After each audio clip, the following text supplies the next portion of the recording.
looking at the underlying energy, right, we're going to be starting off with the Three of Coins. And the Three of Coins is all about setting a tone or setting a premise for your expansion, right? This is expansion in the sense of like ready to do the work, put in the effort. You know, it's patience is required here, of course, when it comes to that kind of energy.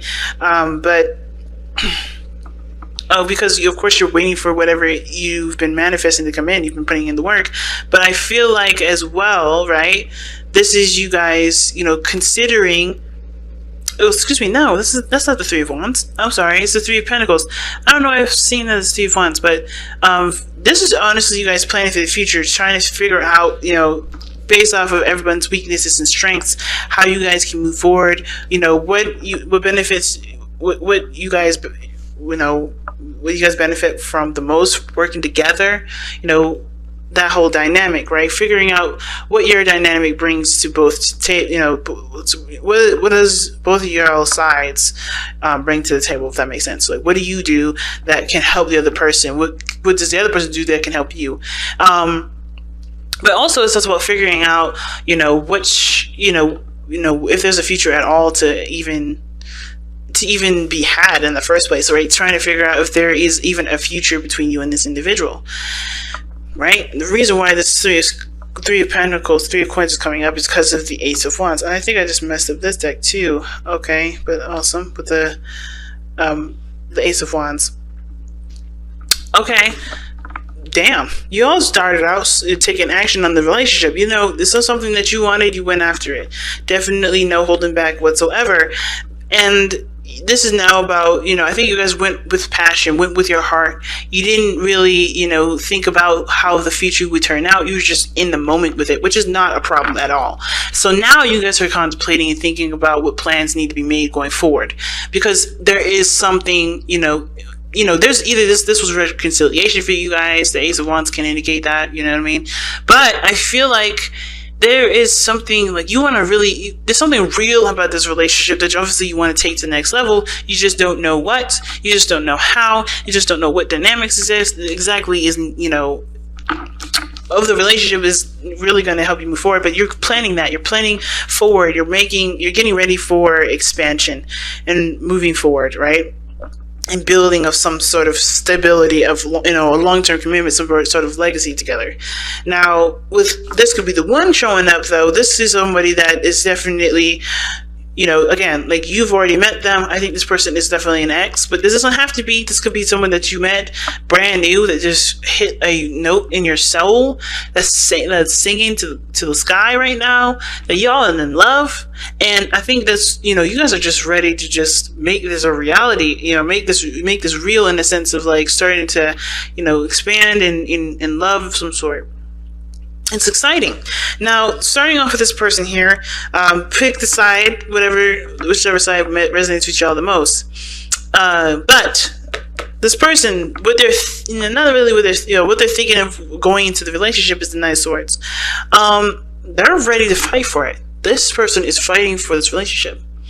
They are adamant about having the victory that they feel that this relationship can bring them, right? But the thing is, too, that the Knight of Swords is going into it tunnel visioning. He's not looking at other perspectives or other ideas. This person is totally going into it with their own way of thinking, their own style, their own whatever.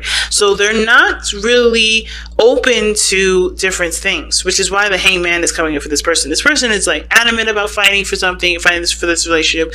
They truly want this relationship to happen and for this to be prosperous. But considering that they've got other stuff in here that talks about either going within or stagnancy, they have some things that they have to kind of become open about and surrender to in order for it to really start to cultivate. Now, the other person has the Ace of Cups. Now, this is, for them, this is like a brand new, this is an emotional, excuse me, I would say this is a new love thing. They're, you know, this is a new opportunity in love, and they do see this as that, but they also see this as an opportunity for spiritual growth. They see themselves as growing emotionally, spiritually, and allowing and trusting their intuition a lot more. This is trusting themselves a big time, because this is a door that's opening to their hearts. And I think this is for them a learning experience for themselves as well, because this is tapping into their emotional space that honestly is, they probably never really go in very go into very much, right? This is someone that's very, very, probably very focused on other things, but not their emotions. So this is an opportunity to truly delve into their feels, to truly, figure out their ins and outs of what they, of their hearts, and ultimately too, going after what they want. Now, what's interesting though, is that how they present themselves is the Nine of Swords. They look like they're constantly under stress. They look like they're constantly under some serious pressure. Like they seem like they're, they're full of anxieties. They have tons of anxiety right now, and it's not because the situation is bad, because the situation actually looks pretty good. It's because they have they're not seeing the situation externally. Okay, I see why I was thinking the Three of Wands, because the Three of Wands is actually right here. Okay, but anyway, I knew that I'm like, why am I talking about the Three of Wands and it's not even in this reading? It is in this reading, but anyway. But this person is coming from a place of anxieties and stress and doubts and worries and all this and fears, right? They're coming from a place of not really empowering energy. So of course, right, this is allowing them to have faith, and this is a spiritual growth process for them, because it's about believing in themselves, trusting in themselves, and being okay with going along with it, with how they feel, and trusting that they can accomplish the things that they want to accomplish, despite the noise and the craziness that their mind will come up with that isn't really true. Because the Nine of Swords is about, it's all the stress and stuff that's accumulated and that's come up in the mind, right? This is coming from the mind, and it's not actually coming from the physical situation at this moment, because if that was the case, this person wouldn't have their eyes covered, as you see, right?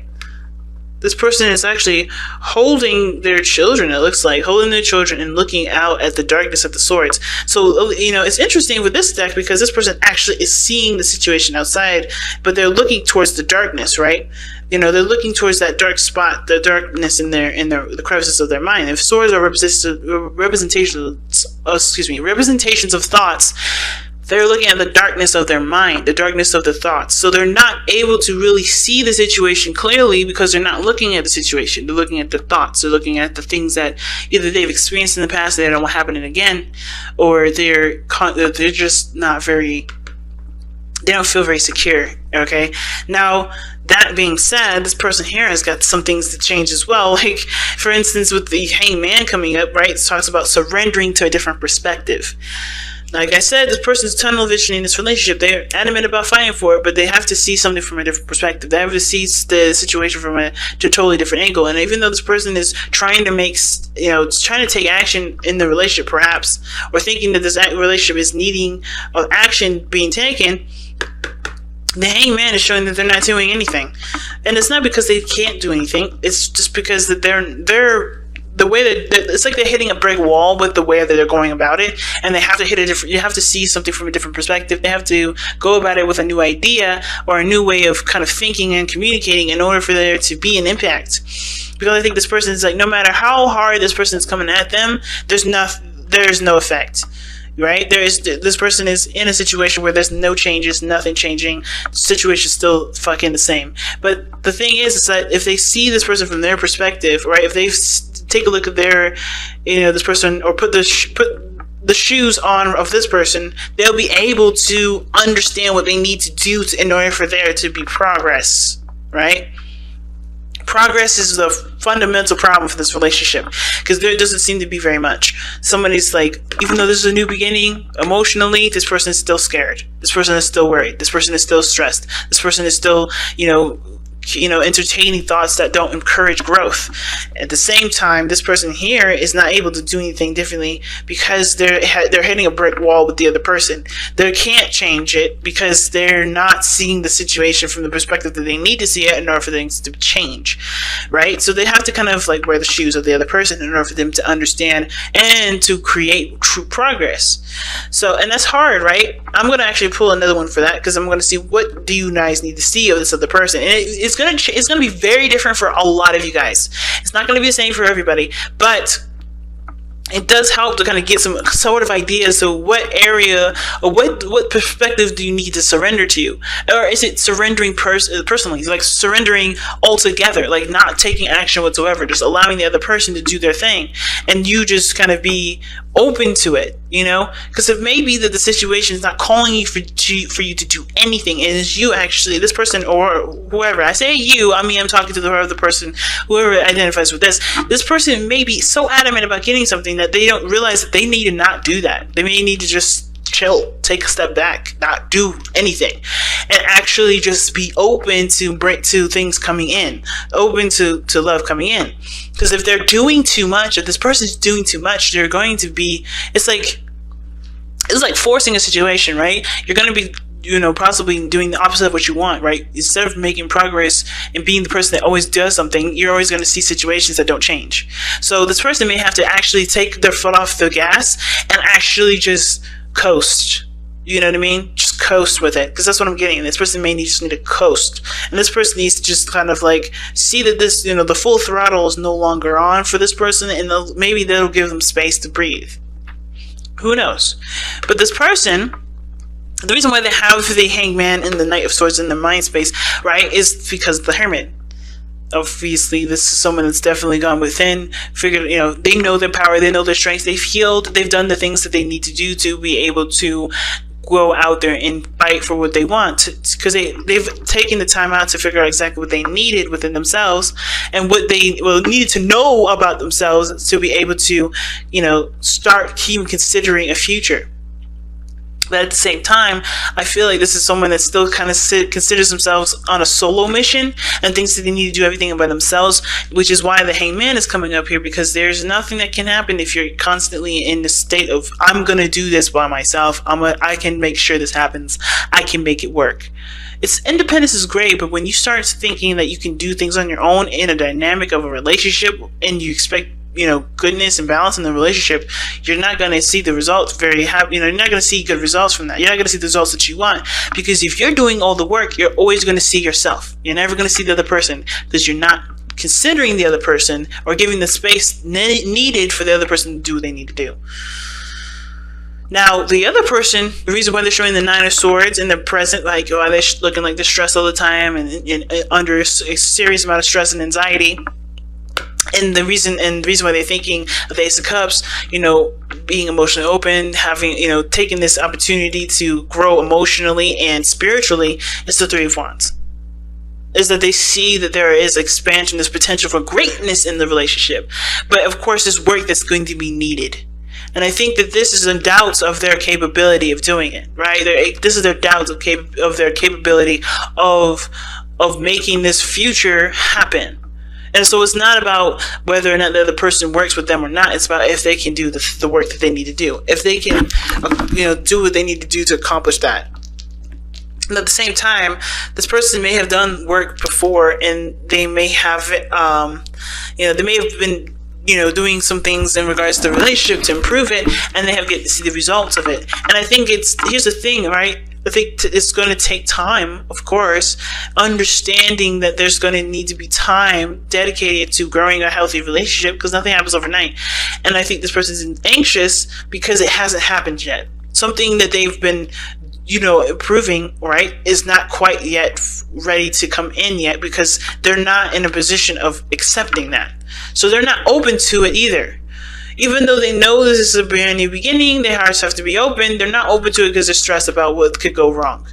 If they stop thinking about what could go wrong and be open to the possibilities of greatness to come into their lives, things can really start to grow and prosper. But right now, this person has to find the faith in themselves, and the relationship is helping them do that. It's forcing them to look at themselves and figure out where their strengths are, so that way they can expand in their life. Because the King of Pentacles, it's interesting, what brought you two together is the King of Pentacles. Independence and stability that you guys show yourselves, right? It's very interesting. I'm actually going to pull an extra card for that, because I don't quite know why the King of Pentacles is coming up for, you know, what brought you two together. It could have been that a Taurus brought you two together. It could have been that, you know, financially you guys were, you know, set. But the King of Pentacles knows his worth, knows his value, ready to commit. The King of Pentacles. Why is the King of Pentacles coming up as the reason as to why Sagittarius and their soulmate is together? The King of Wands. Wow, damn. Excuse me, guys, my throat's going crazy. But the King of Wands is the reason as to why the King of Coins, or the King of Pentacles, is what brought you two together. So passion and honestly commitment, like you guys felt stable and safe in this relationship. You felt like you guys were grounded enough to be yourselves. What brought you two together was you guys, okay? Like your energy, your fire, your energy of getting the person that you wanted. That's on you. Like the reason why you guys are together is because this was what you wanted. You knew your value, you knew your worth, and you went and got it. Or somebody of fire energy definitely was, adamant about having the relationship, right? Because the King of Wands only does what he wants to do, and he can be extremely ruthless. And the King of Pentacles is very practical, very solid, very stable, and they're of grounding energy. And I kind of feel like both of you guys are, well, one of you guys is the King of Wands, and one of you guys is the King of Pentacles. So you guys both, in your own ways, brought each other together. Like somebody was definitely passionate, was on a passionate kick, and somebody was like choosing, I don't want to say choosing a safe option, but they felt like they can build a relationship with you. They felt that, one of you guys is the King of Pentacles in this situation, pretty much what I'm saying. The King of Pentacles was the person that sought the relationship out, felt like they can definitely dedicate their time and energy to building something of stability, something of long-term and committed energy here. And the other person was purely on passion and excitement and the feeling of being in the moment with this individual, right? It wasn't long-term, figuring things out. Which is why the other person may be not really in a very practical space, right? Somebody's looking at the long-term, well, the other person wasn't, okay? And I think the person, too, in some weird way, the King of Pentacles either was a person that, that was open to providing stability for somebody that had this creative energy that they needed, that honestly needed that space. And then at the same time, with the King of Pentacles, they may have been seeking out stability, and the other person was seeking out passion, right? So it's interesting, but you have two masters here, two masters of practical thinking, of stability, comfort, routine, patterns. Like someone is very structured in the way they are, and the King of Wands is this flamboyance, unique themselves, not really thinking about the future too much, just being in the moment. But the challenges you both face is the Eight of Coins, which is progress, hard work towards a stable, an outcome. And there's no progress being made. And it's mostly because I think there's a dynamic in the relationship that's showing that's needing a bit more, belief in love and care. Okay. Wow. Very interesting reading, family. But, wow. I don't know. I don't know what else to say, to be honest. I think I've said everything. But you guys have true love. This love is a once-in-a-lifetime love. Wow. Yeah, so, I feel like I've said everything I needed to say about this reading. I'm trying to think about, what else these cards could be telling you guys. And I feel like the biggest thing that I guess to take from this reading is that, being open and surrendering to the situation, surrendering to what's actually happening, what's actually real, what's going on. That's the best way to move forward. Because I think there's too much of trying to make this happen or not really making anything happen because, there's a lack of understanding. Like, truly embrace the situation and be open to new things. Be open to adjusting things. Be open to actually, seeing what's going on in front of you to assess how the future can pan out forward.